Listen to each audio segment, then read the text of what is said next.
Hello friends, welcome to my channel.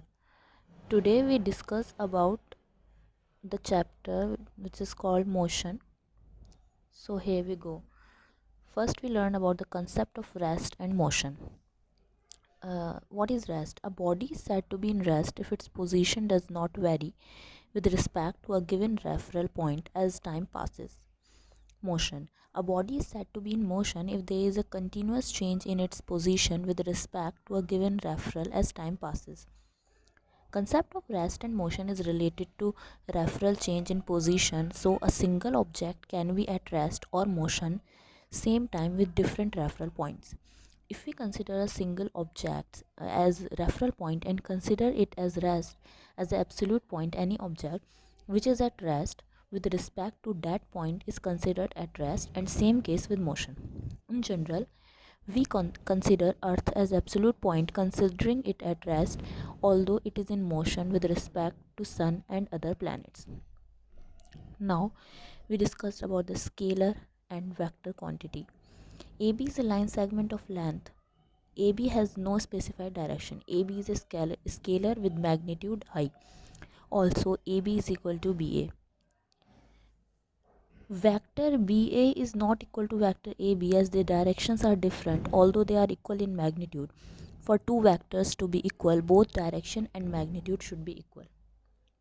Since the both vectors are equal in magnitude but just opposite in direction, we can write vector AB is equal to vector BA. Now we discuss about the distance and displacement. The actual path covered during motion of a body is called distance, whereas the change in position made during motion of a body is known as displacement. In distance, it is needed not to be the shortest path between 2 points. It is the shortest path between initial and final position. In distance, it is the scalar quantity as it does not have any particular direction. In displacement, it is a vector quantity as it is always directed. There is an example. In the figure, there can be various paths, but the shortest path denote actual change in position from initial point A to final point B, which we call as displacement. Here is another example. Suppose a boy running on the track. He starts from A and after completing one round, his distance is 2 pi r, but his position remains same, thus displacement is 0. Now the concept of rate. Rate is defined as ratio of change in two quantities. Rate is of two types. Average rate of quantity A with respect to B, net change in A upon net change in B. Instantaneous rate is rate at an instant that is for very short interval of time. Speed, velocity and acceleration are examples of rate. Now, speed and velocity. Average speed is equal to total distance traveled upon total time taken.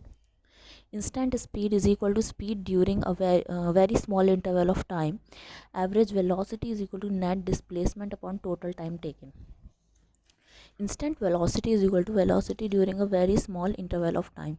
Velocity is related to displacement and thus is a vector quantity. Now the acceleration.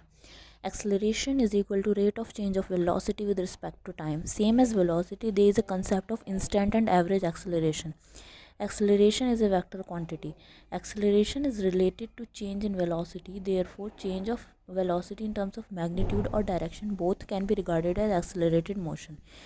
Uses of graphs. A graph is a pictorial representation which denotes relation between two quantities. In general, we take x-axis as independent quantity. For example, we take time as x. Axis as time is keep on going at its own rate independent of any other factor. Now the concept of slope in graph. Slope of any graph represents its rate.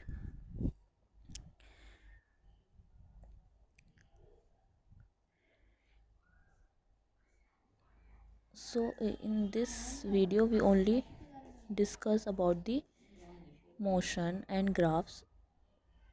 Please like, share and subscribe my channel. Thank you.